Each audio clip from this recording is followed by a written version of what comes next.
Manchester. Manchester. Manchester. Manchester. Manchester. What's the special chemistry of Manchester? I don't know whether I could explain it.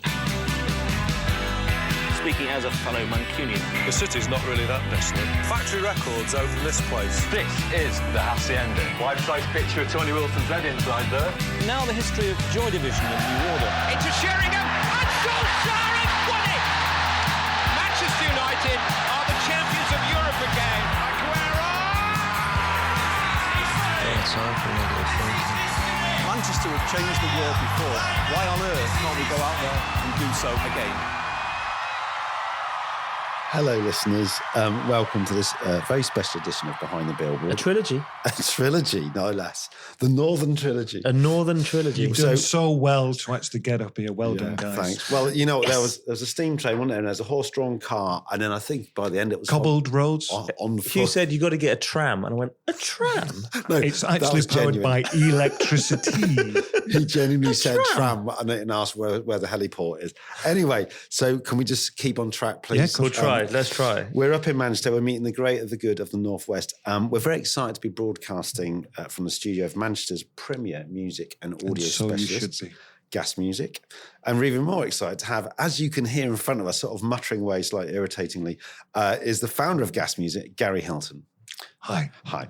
So, Gary, you're really very kindly hosting this session. Yeah, thank today. you for having us. You're more than welcome, guys. We're going to have some guests coming this afternoon. We're going to do slightly longer ones than this, but we just want to have a little scene setter with your good self. And if you could tell us actually a bit about Gas Music, you know, when you're formed, what you do, a few of your best bits before we get into the other stuff. We are a fully integrated audio agency, which means we do music supervision, bespoke composition, famous reworks of famous tracks, audio post-production, voiceovers, final mix, and dub. Everything you would need to have to meet your audio needs. So you do advertising, film? TV, film and advertising. A couple of interesting films, which we may get to later, but in the main, advertising. We're seeing lots of brands moving their accounts up to agencies that are based in the north. National accounts being based out of Manchester agencies now. And some of the work that we're going to be talking about in the next 3 episodes are based around agencies that have built a footprint here in Manchester, but are working for national brands. They're building campaigns that go across the country and sometimes across the world. Obviously, the podcast is all about out of home and billboards. Not exactly known for its audio, but you and I have spoken on calls before. We think there's opportunity with the digitization of the outdoor world with digital billboards and the ability to synchronize audio and to get people tuned in. Have you seen any briefs for audio for out of home yet, or is it? Well, there's 3 which have come to mind. There's the thing with 21 grams, the big sneeze. Right. But that was very, very specific. So it was the noise coming out of somebody's sneeze. And it was very, very attention grabbing. There was a thing last year, Pets at Home, with the dog shaking itself, which came up with water and some shaking things. But they're very much, in my humble opinion, it's local. Special build, local it's things. Performance thing. Yeah. With Leith, we did the 32 minutes to go rework of the 21 seconds ago, which they wanted to, they're now putting it on out of home, but it's in localized internal areas where the actual sound can work. Because I think the domain of a billboard's got to be visuals and copy. Yeah. I think once you start putting audio on it, becomes an outdoor cinema. So becoming with that, I think you need the tech to project. But you did. We're going to talk to Tim Jones in a bit about how Meanwhile did the Manchester Tram, which you were involved in. Can we hear a little bit about that? Because we'll hear what Tim says, but how, from your perspective, It was a simple perspective. They were sponsoring Coronation Street, which has got a quality, timeless theme tune, which I won't bother humming, but it's how do we take that theme tune and then associate it with the tram? Right. So Rory has just set up this system, went over there with a sound recorder and recorded the toot-toots. And then they came in and dropped all the toot-toots and then did a little bit of audio magic and then turned them into notes and then played the Coronation theme with the actual real recording of the toot-toots. Great. Nice. Lovely. All right, so we have to have that. Yeah, in our, actually get that in our... A great idea and a very, very simple execution, which you forget about. It means a person who can understand the dynamics of the tram, of when to press record, and then when you come in here to clean it up, edit it, and then drop that signature sequence into the real notation. Great. That sounds good. So Meanwhile came to you with that big concept, and then you brought it to life. Yeah. I like the idea of if you pass a screen and it makes a sound. It's just, I think I like that. One of the things that's happened over the last probably 10 years is it's almost been a search for brands to create immersive experiences out of home, turning a billboard into something else. I worked on something with FCB New York where we turned a billboard into a stage for up-and-coming artists in London, turned a billboard into an event, effectively. Yeah. So there was a huge sound edit to be done on that. It was a live broadcast from a location. It was recorded. They recorded down the audio, got made into a Spotify playlist and all sorts of stuff. And similarly, I worked on something in New York where we were streaming a music festival out of the desert in Saudi Arabia into Times Square, and people could basically log into the billboard and listen to it on their headphones to be part of the audio experience. And I think we'll start to see more of stuff like that. We're starting to see more ideas coming through from agencies where they go, how can I get people more immersed in my story, live stream, event or something? And audio is a massive part of that. And the technical side of audio, I don't think people really understand well enough to put those two things together yet. And I think there's huge opportunity for brands who are looking to explore that to come to a music and sound design specialist and say, how am I going to make this more immersive and more engaging for an audience? Yeah, well, there's two things. One, going back to what I said before, it is the domain of the visuals. But if you do want to make audio come out, it then becomes an event. Yeah. It's not that, because then it goes back to then the person being visually engaged. Yeah, I agree. I kind of like that. And then there's something that says, listen here, you scan it, and it screams to you. Because then you're getting the best use of the audio then. Tim Riley, was one of our visual shout. Guests, yeah, he called it the visual shout, which was what a billboard is, which you've just sort of demonstrated. Oh, thank you. So look, we're probably going to have to go and talk to some guests. We heard Tim is in reception. Tim is in the building. Tim Jones from Meanwhile. So just want to say thank you again for having us. Yes, thank you for hosting us. Appreciate it. Obviously, if there's time later for a beer, we'll buy you one. And then you can start making jokes about Man United. Lemonade top. Yeah, lemonade top. Fake United fans, desperate Spurs fans. Anyway, I think it's time now to fade Gary out. Thank you for having us very much.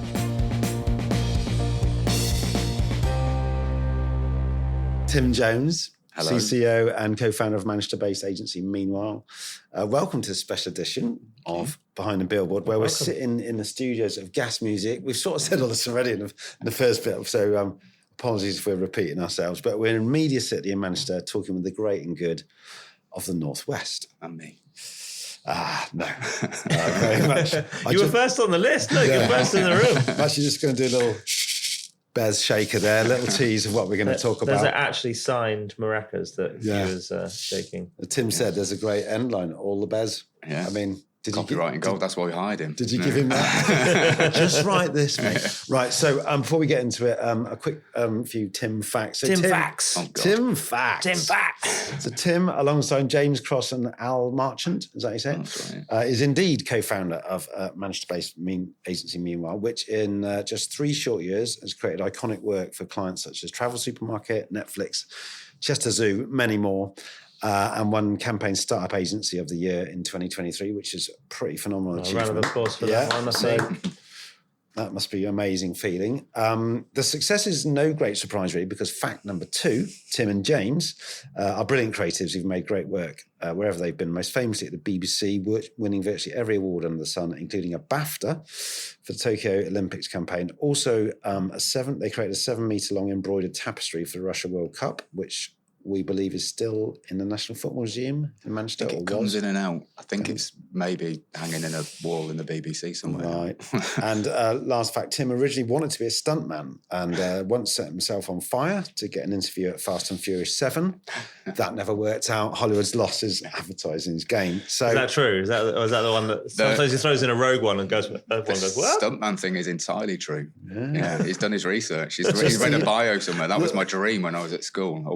I watched the film Hooper with Burt Reynolds when I was like 7, and that was it. That's good. I wanted Did you to- learn to throw yourself downstairs? I was just, yeah. Mum, watch this. Yeah, my mum will testify. Like, it took years of her life doing stupid things. I like the way but you've yeah. aimed really high, like something really stupid and audacious. Like Yeah. stuntman. It probably sets you up quite well for advertising and all the sort of.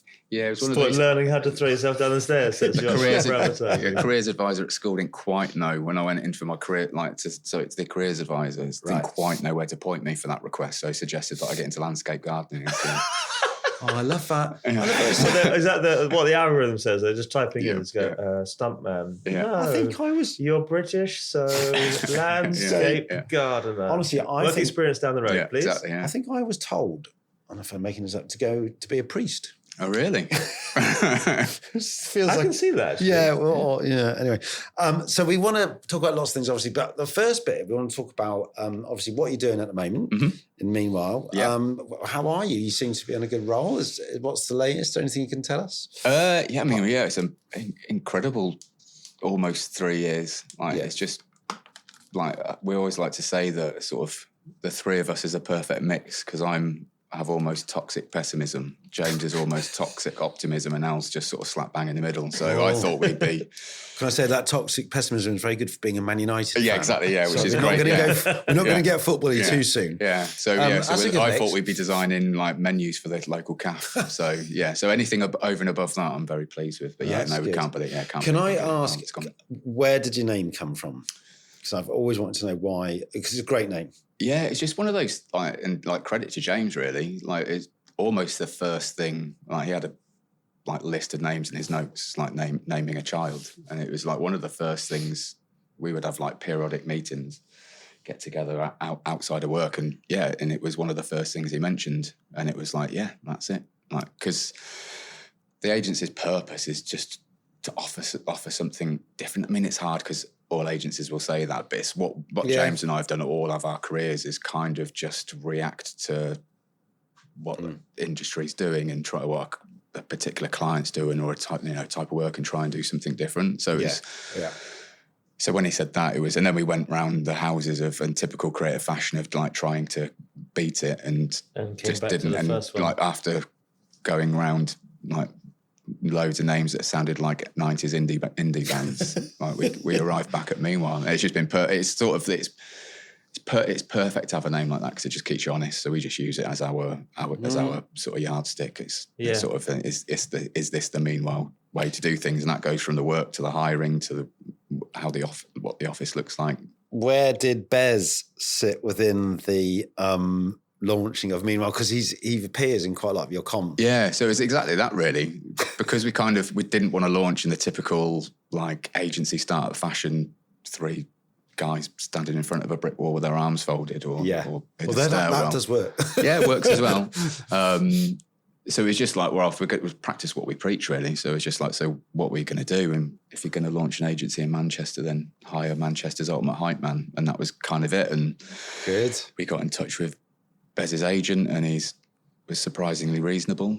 And such a nice bloke, just everything you'd hoped he would be. He rocked up in his just by himself, opened his boot, and it was like those scenes in 80s action films when full of maracas. But it was like when the cops turn up and they open the boot and it's just weapons and it's get tooled up. It was just maracas.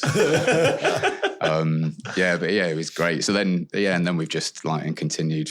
So when we did our first round of recruitment, we sort of pretended to fire him, and then but he just keeps coming back. Because then Noddy Holder appeared at some point. I can't remember if that was part of a campaign or part of Meanwhile's sort of so that was one of the first campaigns we did, and actually we were working on it sort of before we launched really. So it was the first Meanwhile project, but we were working on it before Meanwhile really existed. Right. And it was a Christmas campaign for Iceland. So it was obviously when World Cup was at Christmas, so it was so our whole idea was to put Noddy on ice. So we put Noddy in locked him away so he couldn't get Christmas started. So that was good fun. So are you a born and bred Mancunian? Sort of my granddad's from Manchester, so I grew up actually. So he was from Manchester. So that's the Manchester connection and why I'm a United fan as well. Sort of passed down from Definitely going to get into football in a minute. passed down from him. going. But yes, but I actually grew up in Oxford way. Okay. And then, but I've always had a What sort of about love for Manchester, James for and United Al? music. Yeah, James is from Northampton way, Right. So not a million miles away from where I grew up. So But we and when only- you started the agency, you knew you wanted it to be here in Manchester. yeah, it was never really like Because you're at the BBC, right? yeah. So we were BBC Creative, so yeah, so like literally Over the a road. few Down the road, buildings, yeah. a few buildings over. So when we thought about it, it was never any. Well, we did discuss it, but also is going back to that meanwhile thing. It's like, well, it gives us a point of difference It does, as well yeah. to set up here, and it felt like Manchester was sort of screaming out for it as well. So it was it was perfect, and I absolutely love it here. Our families are settled here, and Yeah. so we've been here for 6 years before Right. we set the agency up.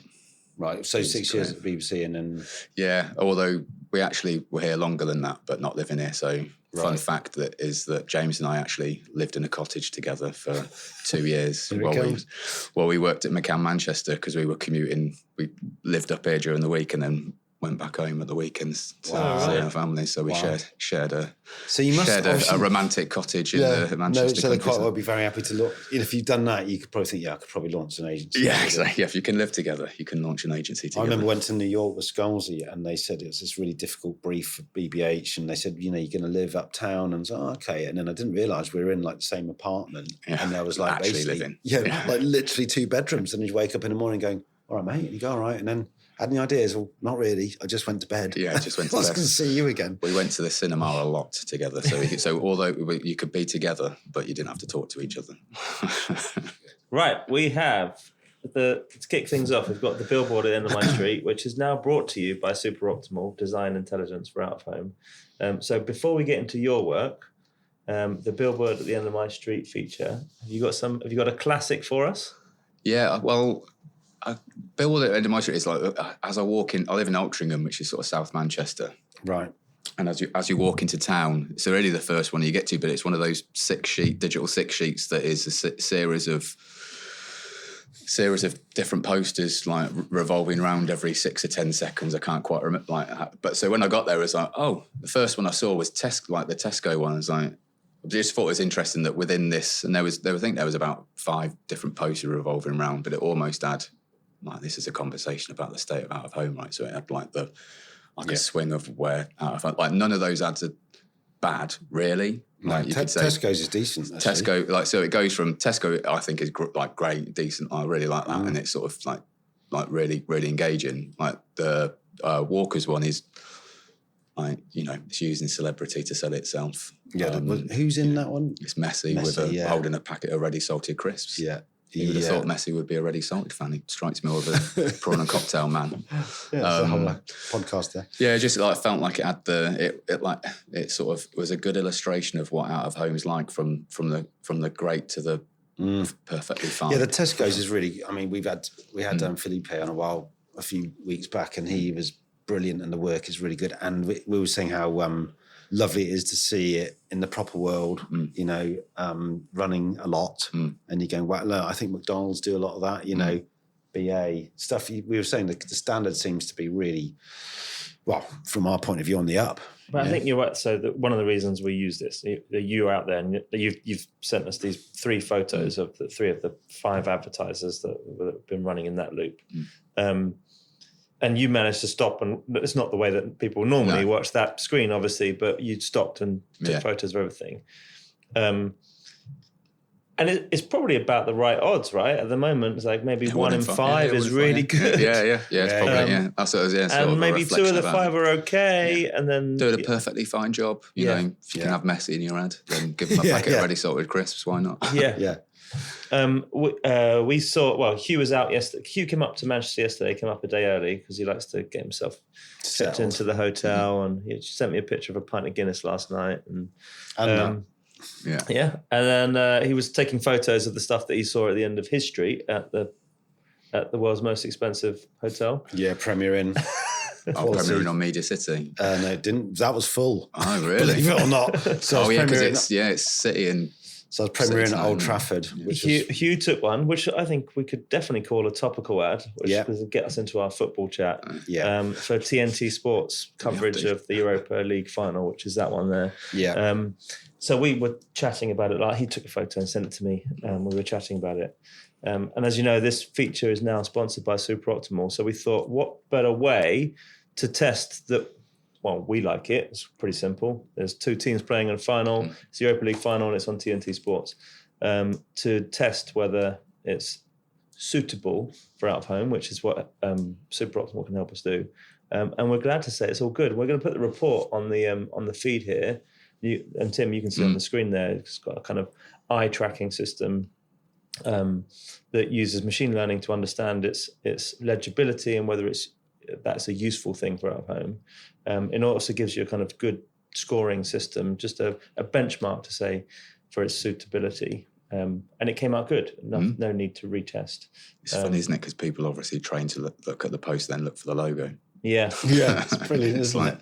Yeah, because the heat map proves is the sort rule. of in the middle and then bottom right. Yeah. They've been well trained Yeah, exactly. for Yeah. hundreds Yeah. of years.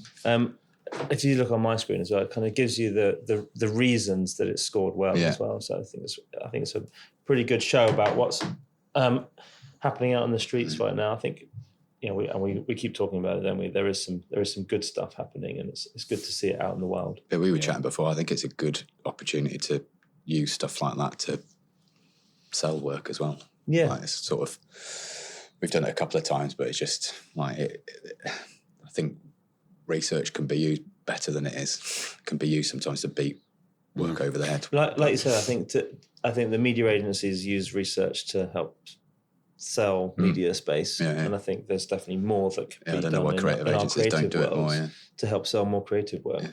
Yeah. Prove that the 100%. logo does need to be bottom right.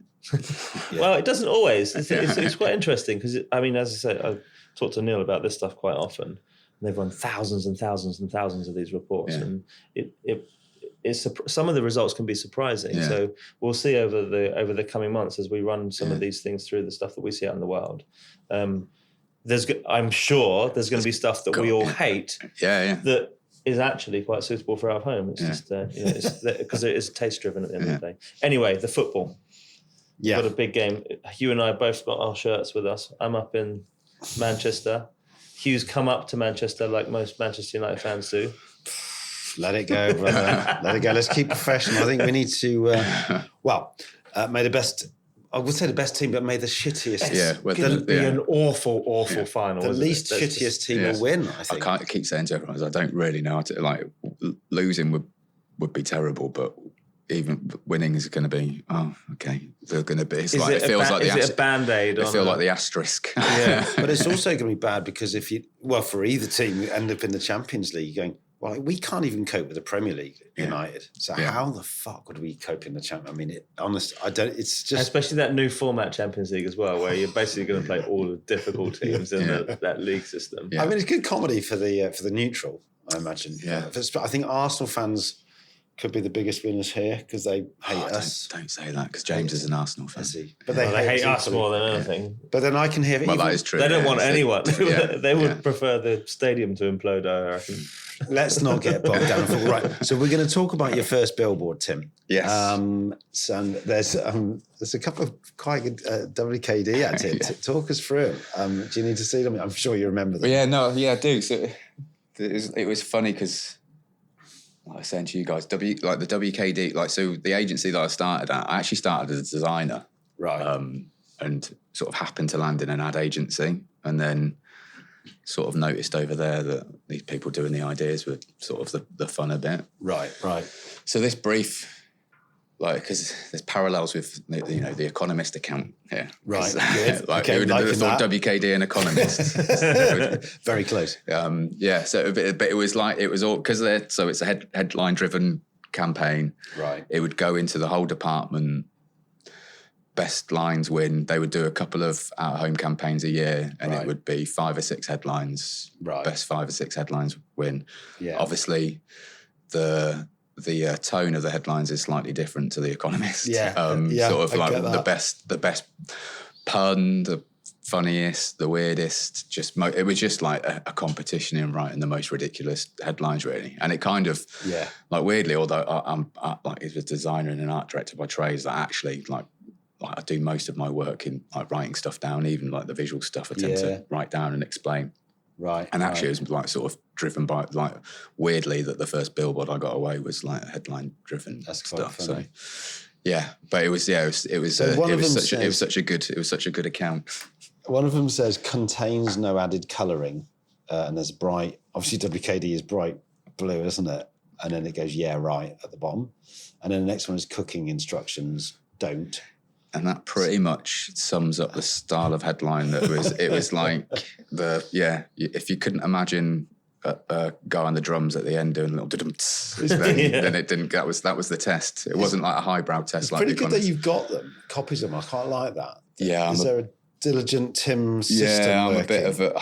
It's not a great system, but I'm quite an archivist. Yeah. No, that's good. They look. They're all Although right. they, Do you remember where they went? Sorry. Do you remember where they went? Where the posters were they? So it was 48 sheets. Yeah, it was all 48 sheet. No, it was like 48 sheet and 96 sheet posters, but it was all it was all like WKD. Like weirdly was one of those. It was a big advertiser. Like we would do. Yeah, 2 or 3. They'd always do the tube as well. We did a lot of cross-track, sort of like long copy cross-track stuff was always a good opportunity to have some fun. But they would make a couple of TV ads a year as well. And stuff. They look like tube cards as well. I quite like a tube card when people make the effort. So where were you when you were on WKD? So it was an agency called Big Communications. So it was my first job. Big Communication. They're now Crow.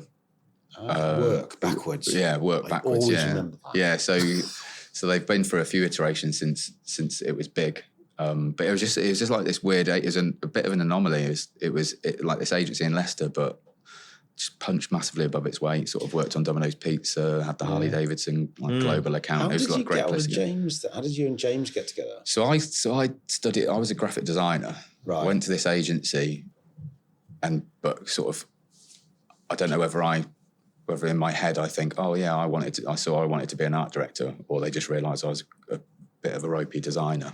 But I always loved the idea side of even graphic design. Everything had to have an idea in it. So I started doing that, and then James came in as a solo writer, and we just got put together. Yeah, great. And all these years. That was 2007, I think. Bloody hell. Yeah. So here we are. Right. Well, we're going to get into the work now. And we've got to start with the Diamond Heist show from Netflix, which has been out a little while now. It's still pretty recent, isn't it? Yeah, it's an amazing stunt. It's weeks old. Yeah, it's literally weeks old.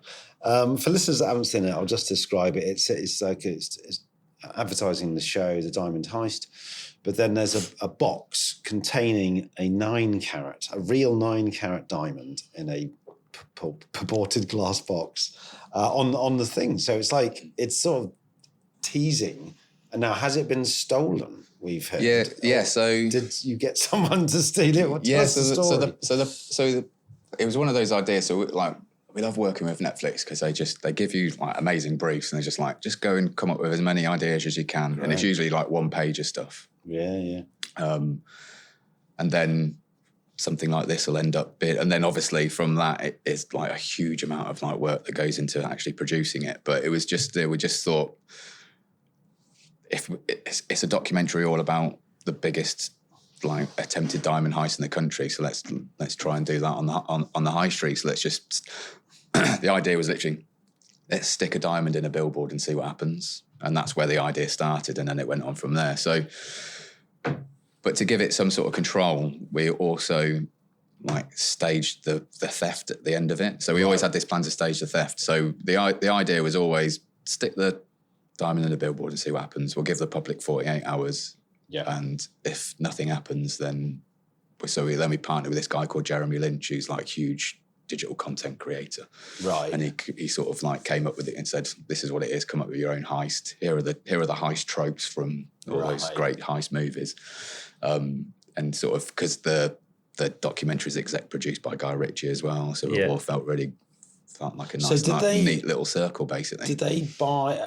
How does it work with Netflix? Are they pretty receptive to like these kind of ideas? Yeah, this is the sort of thing they want, which is why it's a bit of a Perfect. it's like dream briefs, really. Sort of make as much noise as possible because they're so good at doing, you know, key art trailers, and then it's sort of there's always then this stunt element of It's really it good that because you you can kind bring of it to life. If you look at it, I'm looking at it now. It says a Netflix documentary series, The Diamond Heist. You know, it's all there already. Yeah, the title does the thing that we're asking you to do. Yeah, but the diamond just lifts it to you know, to that brilliant sticky PR and it was, level. We thought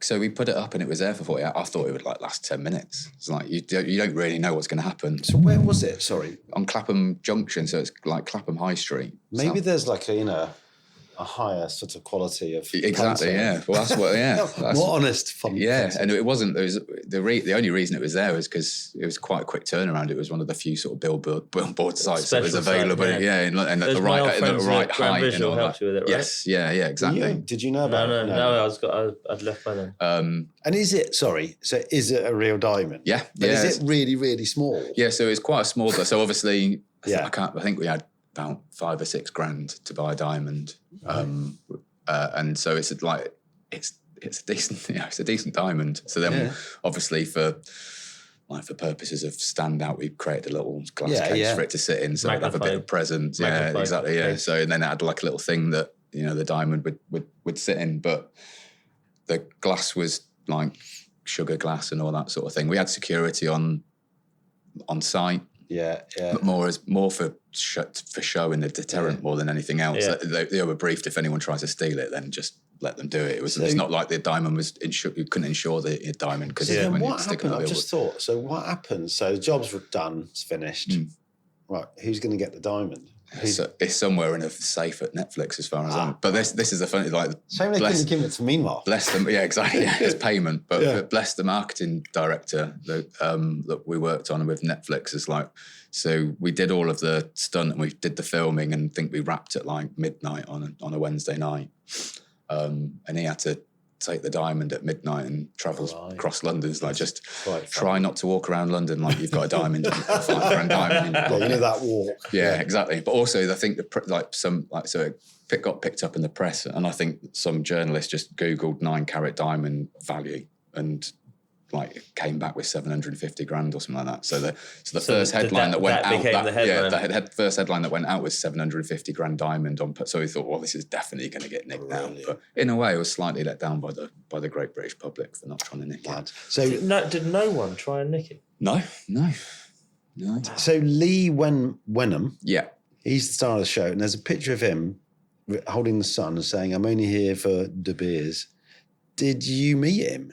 Yeah, so that was on site on the day of installation. So as part of the build and everything in installation, we got pressed down and did this press call. He was winging his way to, I can't remember if it was this morning or the rain. What was he like? Was he all right? Just really nice, like quite unassuming, shy guy. But it was kind of like, he was like, is it real? Is it really? It's like, this could be the perfect outcome if he tries to steal it. That would be the absolute perfect Did Netflix perfect give story. you...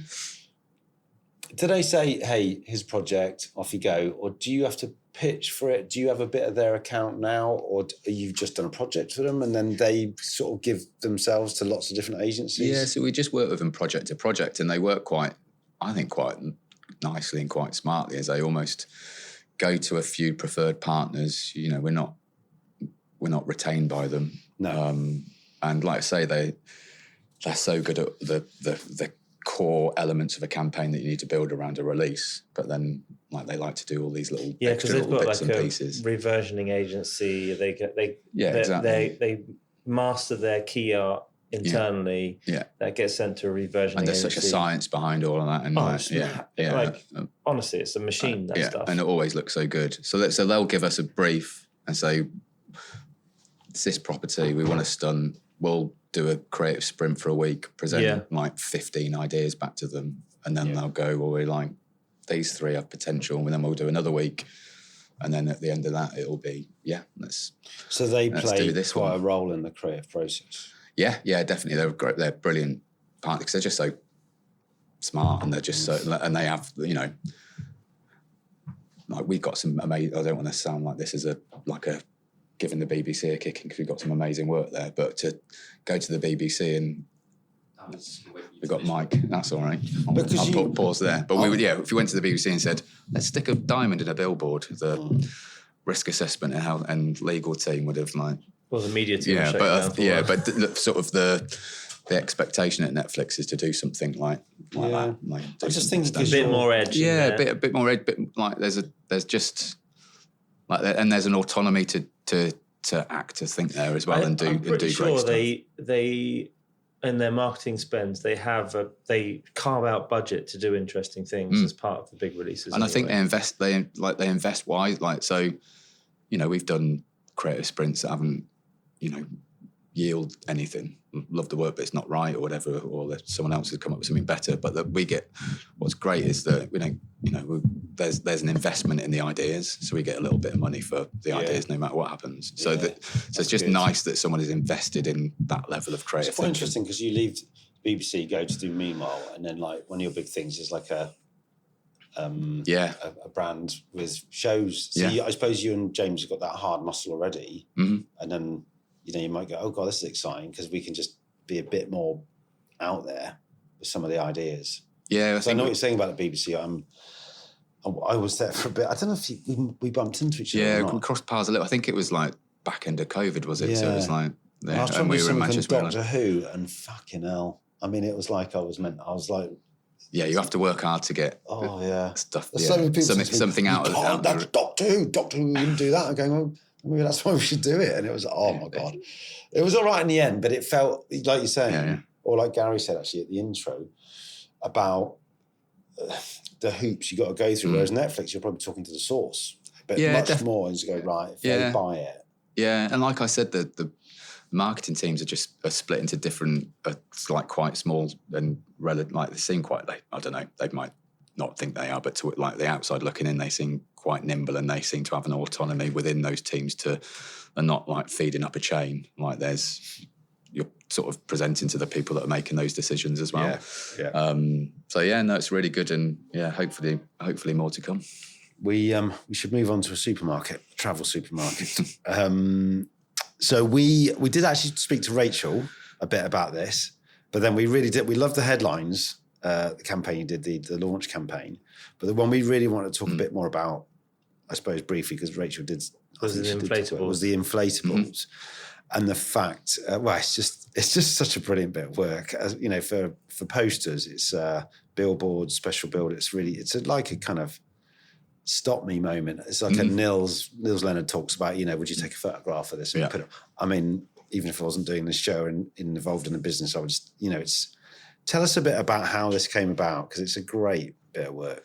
So it was off the back of that sort of campaign. So Travel Supermarket came to us and just wanted a campaign platform. Like they hadn't advertised in quite a long time, and they just wanted people to remind people what they were all about. And sort of, it wasn't a great leap to go, well, you're called Travel Supermarket, so you're a supermarket. You're obviously a supermarket for travel. And then we wrote a load of fun headlines around that, being about the obviousness of being called Travel Supermarket.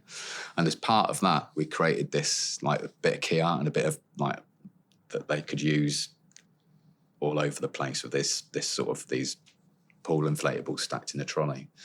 And I think when you spoke to Ray, and again, it was great because this is a great example of a client living up to their ambition, is that we had, when we pitched for the business and won it, and within that pitch deck, we had all of these, like, what it's like, you present your campaign, your strategy, here's your TV ad, here's your posters, and here's all the stupid stuff at the back end that we do a bit of a tap dance, but we'll probably never run.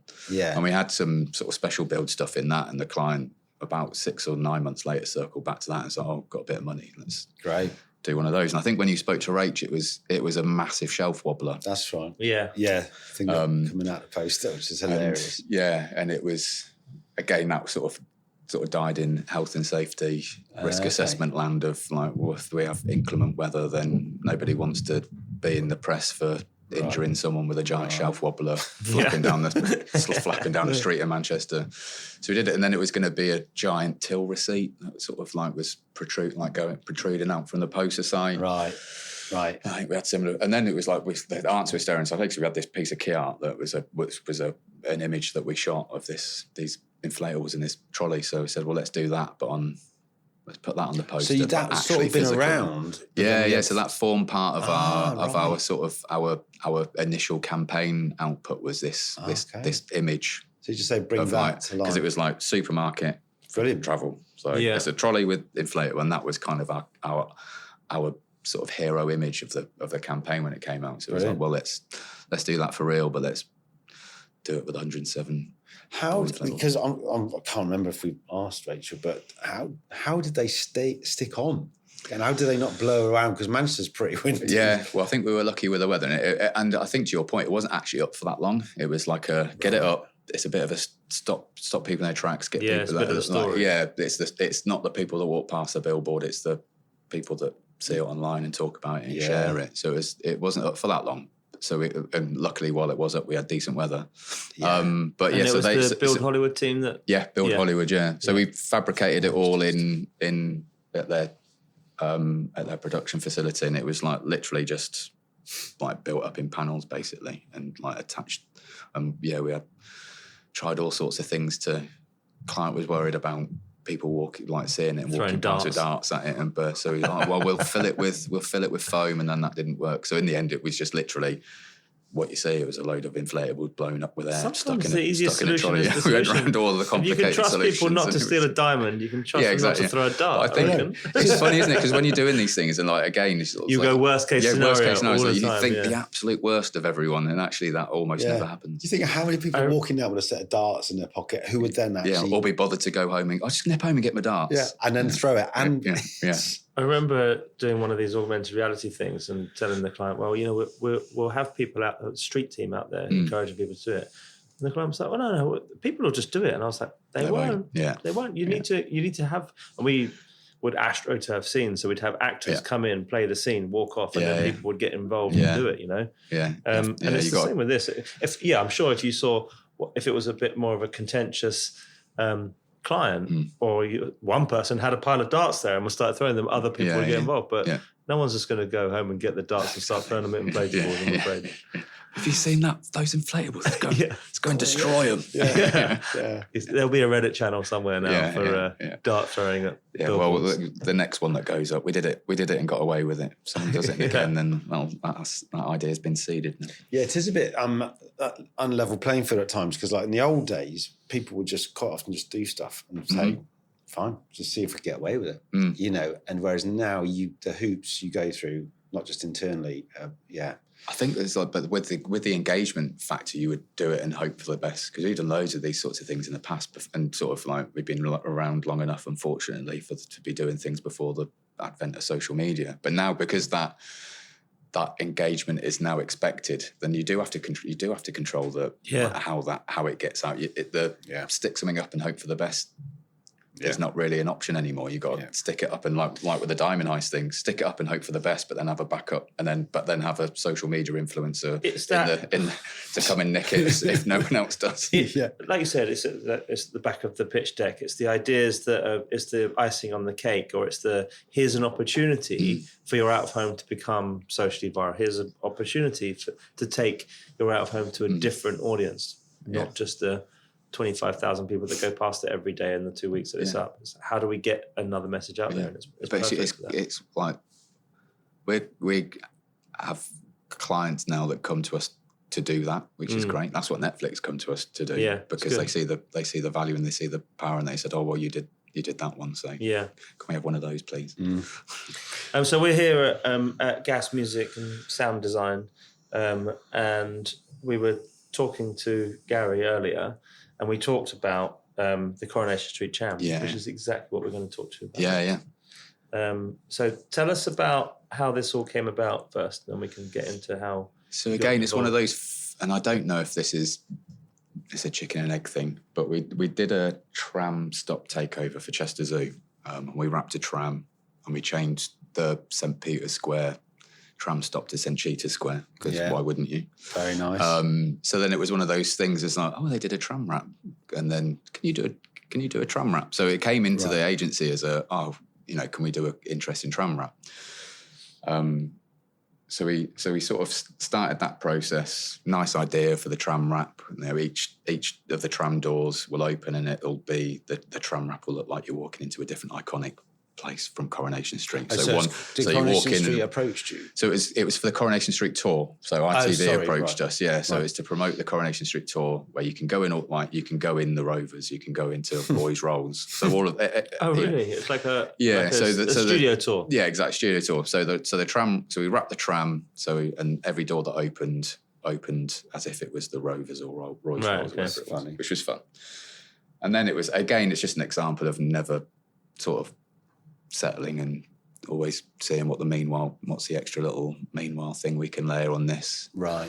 And meanwhile, inside. Yeah, I can't remember whether it was Kat, our designer, or Rachel and Michael came up with the idea of, well, the iconic sort of horn of the tram is actually quite it's a very you hear it all over Manchester. So the little as it's approaching the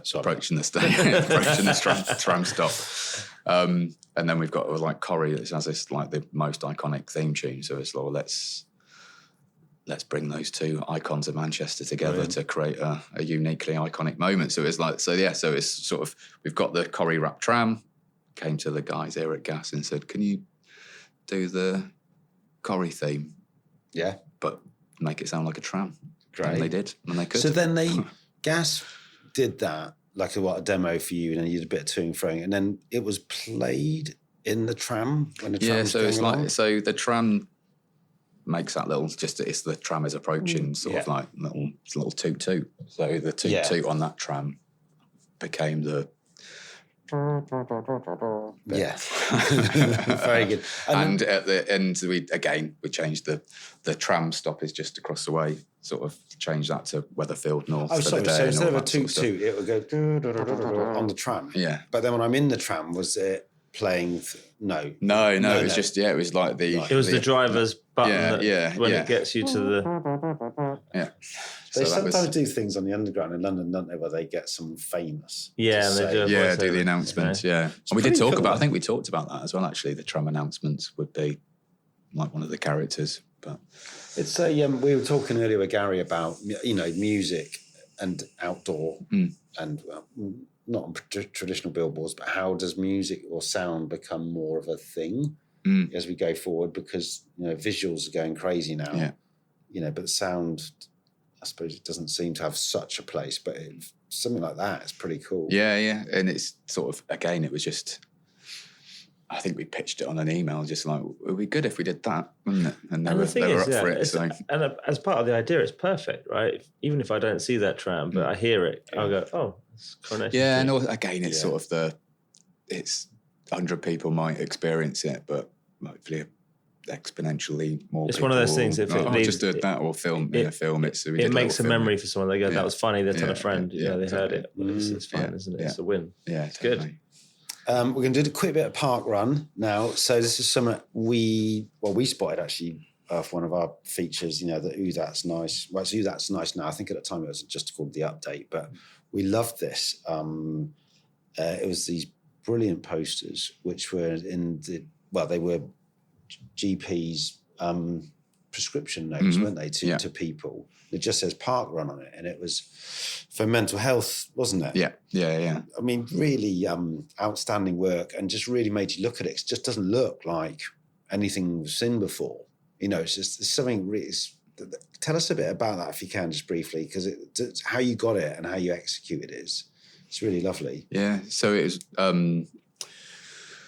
So as Park Run, we're celebrating their birthday last year. So they came to us to just do a load of like activity over the whole year. So we did loads of stuff for them. And part of the briefing, Park Run's this amazing charity, and it's sort of like the more you hear about it, the better it is. Like I think you probably have some people have this perception of it's just a load of middle class people running around a nice park. Right.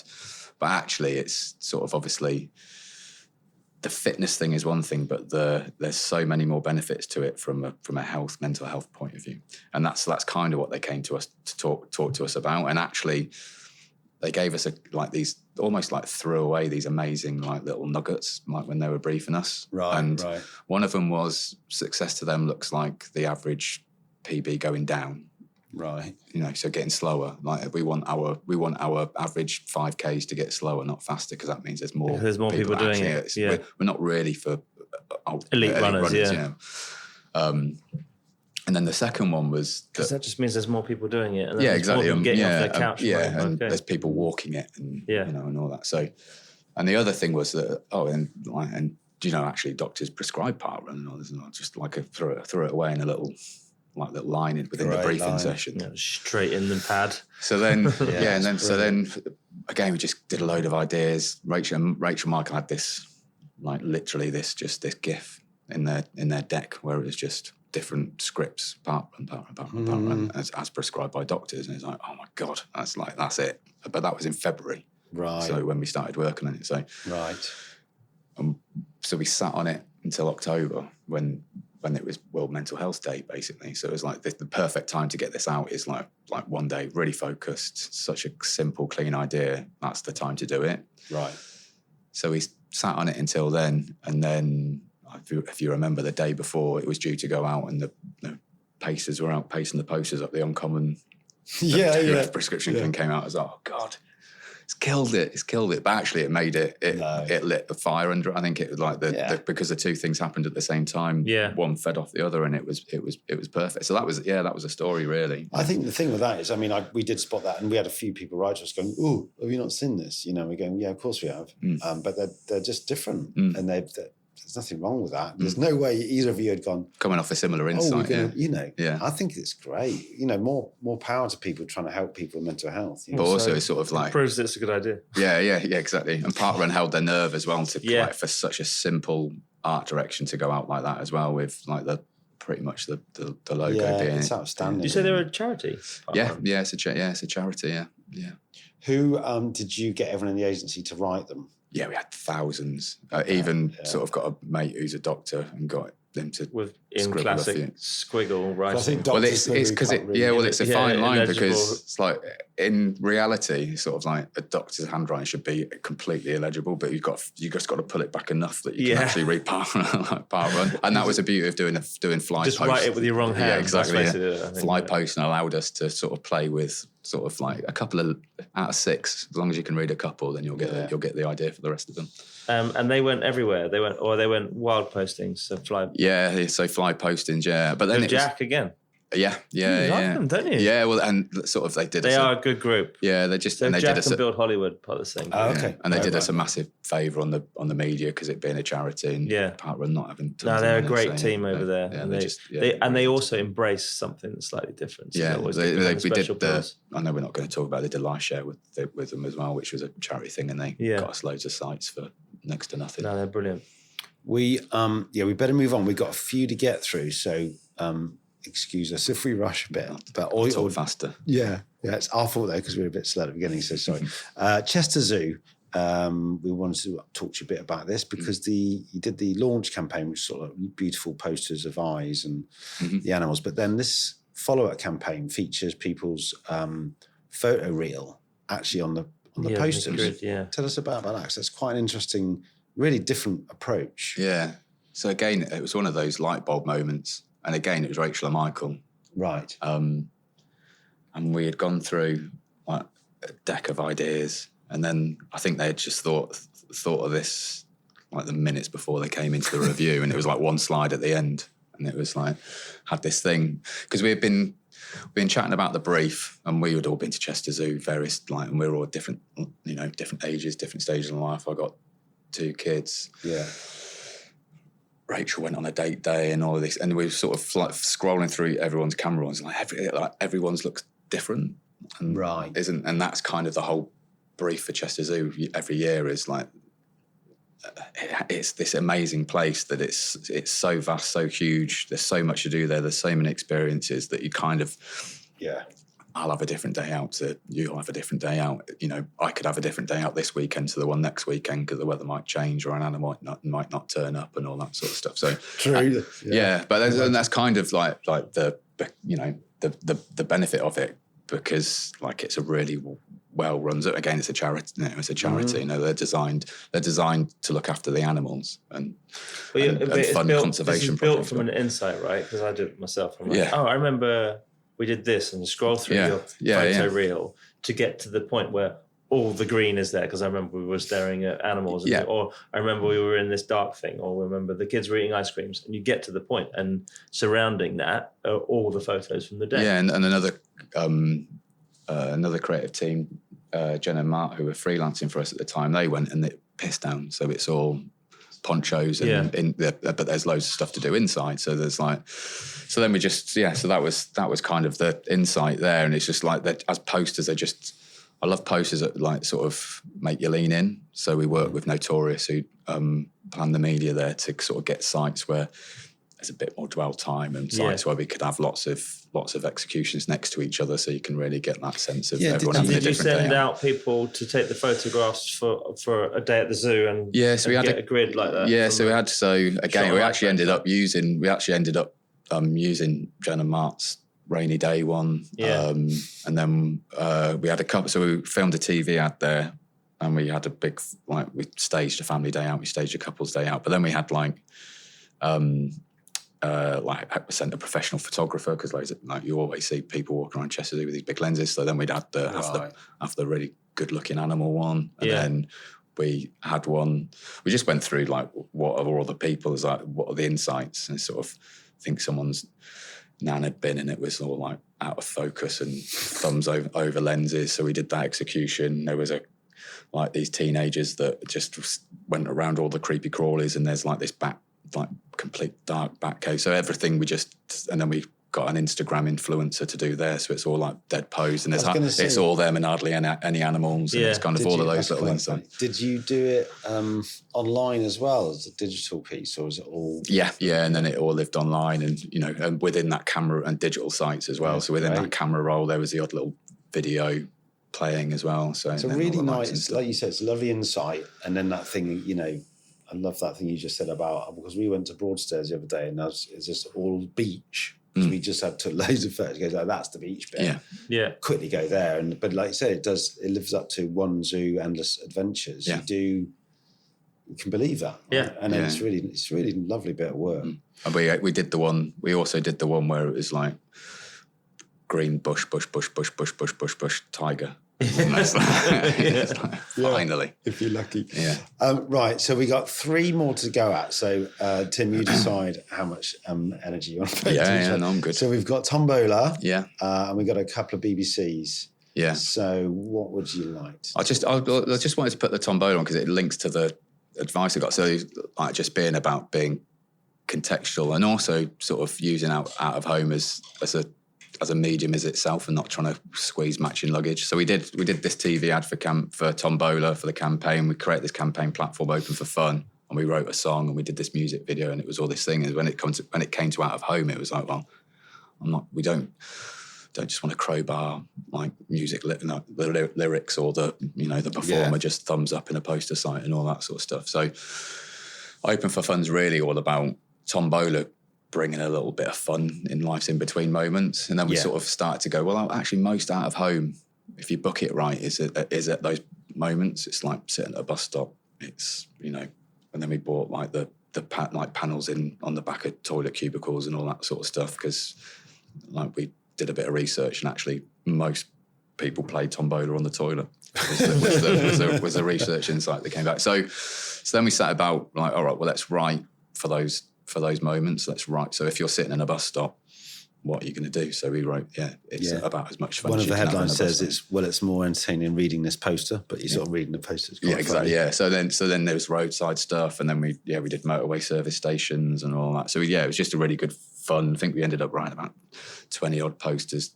So we worked with the media company, Essence Mediacom, and got the site list. So it was so you knew the environments that you were creating for. So then we could write for that one's outside the The power of context is everything in out of home. I mean, it's because it's situational. The more you can create relevance for an audience based on what they're doing, just make that connection with the audience way more, don't you? It's just becomes more meat. It's absolutely. Out of home, as we'll get onto the tip. It's your chance to be in conversation with a real person at that moment, and take the opportunity to say something. This is quite a funny one. We put the ting in commuting. That's Open for fun. It's good because the tone of it feels right as well. Do you know what I mean? That's sort of Yeah, it's nudge, low, wouldn't we? Yeah. low stakes, bit of fun, really. That's what Tom good, Bowler though. offers to people. Right? Right, we're going to do a bit of BBC Sport. We're going to start with history we made and the World Cup in Russia, of course, where England finally won the World Cup now. Shit, Oh, yeah, it didn't happen, did it? Semi-final. So we're 1-0 up, and I think it's about 61 minutes. Trippier score. Trippy scored. Trippier One scored that early on, my didn't mate he? says, Lee, he never listens to this, so, you know, but he goes, oh, my fucking God, we're going to go to the World Cup final. Yeah. And I'm going, dude. And then I reckon within 10 seconds. Yeah, so that's why I wanted to talk about this one, because you had Aidan on and he talked about it and he said exactly what happened, and it was exactly right. We did this embroidered film, stop motion film, and then we created a 7-metre tapestry or whatever it was. But what he didn't talk about was the plan was always, again, I think James and I have always had this sociopathic desire to make things hard for ourselves. Yeah. So we hung the tapestry up at the start of the World Cup, and the plan was always to add, if this is history will be made, you're making it. then we'll add 2018 Brilliant. to the end. So we took the tapestry down and embroidered a new section. Who's got the new section? So it's complete. So we actually you attached put it it all. on. So yeah, so it's all, and then we rehung it. So I didn't know that. yeah, so within that, the visual that you're seeing there of Harry Kane lifting the World Cup. Yeah. I was. So that's my joke. Sorry. It's just- Yeah. I wonder what that was. So I was sent that artwork. So we worked with Blink Inc. On this. Yes. It's an incredible production company. And I was sat on my holiday in France watching the semi-final, and because you have to plan ahead, we spent so many World Cups planning ahead of what might happen. So I was sent that artwork to sign off during the semi-final, literally as we were getting knocked out. So what could have been, and then you'll see that's the after the history will be made bit is the section that we added. So it's actually Mbappe with the World Cup, but it could have been What could have been so different. So the embroidery process was we would do these 2D illustrations and then sign off, and that would that's what would have been had we. Great story. Fucking hell. That's what it could Oh, have God, it been. makes it even worse Could now have that been. we And haven't... we had the film idea was the film is like this tapestry machine this embroidery machine feeding the tapestry. The embroidery machine would have fired back up, and this tapestry of us winning the World Cup, with Harry Kane lifting the World Cup would have been. It's so interesting because it's such a brilliant idea what you did. History will be made. You make it. It's a really good. And then you go right. You didn't just make a film. You made a 7-metre thing, which again is really audacious. I love that. And then the craft of it, because it could have looked terrible. No disrespect to him, but you know those things that go. That bloke who did Ronaldo's face. You know? Yeah. Yeah, mate, that's not very good. Yeah. And all of it, I love it. It's got Gary Lineker doing the look and everything. So yeah, it was quite the process. But it sort of sums up everything. Like our agency is now is to don't like there was members sitting in a room with the production team going, so like, this is be CGI, right? It's like absolutely not. We're going to make our lives misery for the next 9 months. Yeah. And there was a whole 3-month process in the middle where we didn't know whether it would work, because we made a 2D animation, and then Blink Inc. went off and did the R&D to see if you could turn that 2D into animation into what ended up. I mean, that's why it's good, because it has to be done for real. Yeah. Right, we're going to finish on Perfect Planet just very briefly. Helen talked about this. Yeah, and I think Rach talked about it a bit as well. Rach talked about it. I mean, this was just, I think again, it just the opportunity to do something meaningful, like, because again, I just love that we did all this poster campaign. Rach might have touched on this, but it was the stunt, like that poster, that 96 sheet poster existed for I think a month before we did that, and the same happened to all of the poster sites across the country. Like we hijacked every one of our poster sites and tore a strip through the middle, or brilliant. Set it on fire, or whatever it might be. But I think again, it's just that opportunity to be in people's lives and worlds that you might have seen this poster. It's been there for a month, and obviously it tied into the episode where human interaction, exactly where human interaction comes in, and it's so perfectly crafted again that it's not just we could have just ripped it, but the shape that is left behind matches the shape of the monkey, it's or the elephant's eye, or the fish, or whatever it might be. Yeah, it's brilliant. It's brilliant craft, and the one on. I mean, that is quite edgy for the BBC to set a poster on fire, but it's such a sort of charged thing. Yeah, you want a reaction from it, don't you? Yeah, it was surprisingly easy to get through because of that. I think everyone just It was a good enough knew message. the power. Yeah, the power of that message. And when you've got Attenborough in your back pocket, Right. We better finish on your favourite poster. A very probably charged and emotional moment for anyone on the show because there's so many. Yeah. But you've picked. What have you picked for us? So I picked the John West. When I think of like images and posters, like I could have picked so many, but actually there's only one that I could have picked. So it was just, it was. So I think why I love Out of Home is I went to uni at a time. Like now there's daily reviews, there's YouTube, there's on like you can like everything's about film and TV, but it was at a time where you would just pour over annuals, and actually I'd skip the TV section because you can't watch a TV ad in an annual, can you? So it was all about Out of Home. So just so many I remember, but when I think about it, this is the one that I just... That's what I still do though, because I'm lazy, you just go, I can't be, I haven't got time to watch, posters. Yeah, posters, yeah. But it's just such an instant image. We always choose favourite billboards, and I think we always go back a long way, don't we? Yeah. I mean, speaking of favourite billboards, so we've got a little extra feature here. So we've been doing this thing called Ooh, That's Nice. Mm-hmm. On our socials, and hopefully you've seen it and our listeners have seen it. So we feature basic stuff, like Dan's saying, that's really caught our eye. And so as Dan, I don't know if I mentioned earlier, but we're going to have that section sponsored now. So Ooh, That's Nice will be brought to you in association with View to Fill, the out-of-home campaign photography and video experts. So they will be looking after us both online and on the show, and we're very much looking forward to it. So the one I was going to mention actually was for Pampers recently, where it's the babies sleeping and it had the little Zs just coming off the logo. That got really amazing. It's interesting when we put the stuff up and people write in and go, "Oh, I love that," and on LinkedIn as well, we get some really interesting responses. So I think it's really important to hero some of the modern work as well, because we always do this in the favourite billboard section. We go, some people would choose economists or something that's from a long time ago, and we see, and there will be a whole generation of creatives who look at this era and we'll look back and go, that was a golden era of Out of Home, I think, because there's some amazing work happening, and we've just talked through a hell of a load of it. But I think I think that's that. Like if you saw that now, like it's a good example of that sort of trend or whatever you want to call of like with the logo, like slightly logo obscure logo, big bold image. It was ages ago, wasn't it? Yeah, it was ages ago, but it could equally run. We talked to Hermetti about it, and he was saying it's not new. And I found a book called The 100 Greatest Posters of All Time from ages ago, and it had stuff from the 60s VW where there's no logo at all. It's just a car.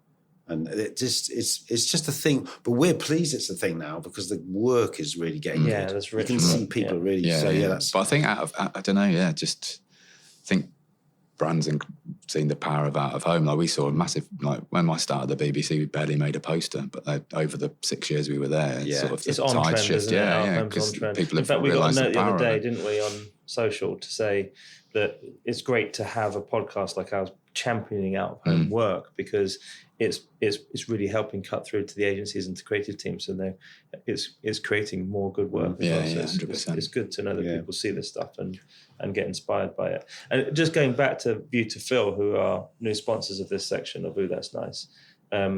Lots of the work that we've looked through of yours today is that turning posters into conversational moments. The BBC is a great example. That stuff needs good photography. The Diamond Heist, it needs the press moment, the press photography.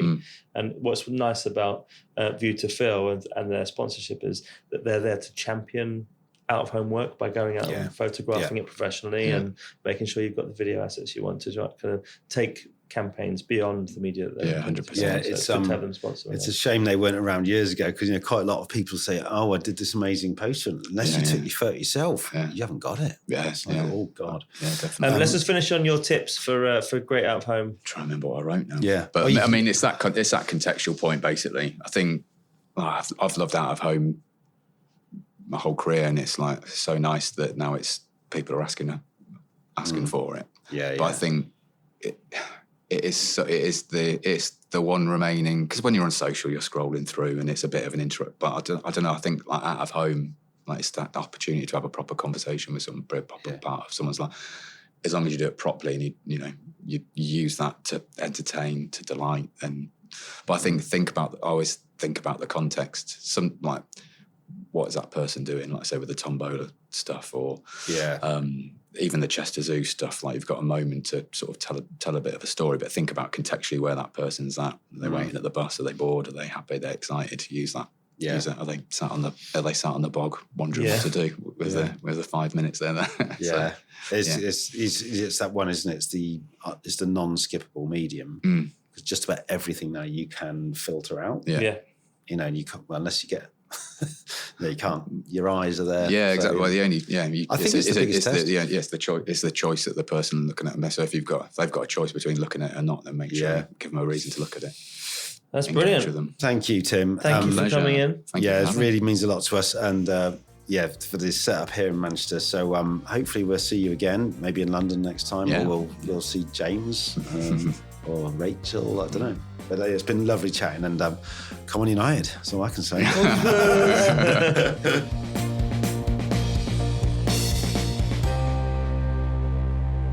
The billboard at the end of my street is brought to you by Super Optimal.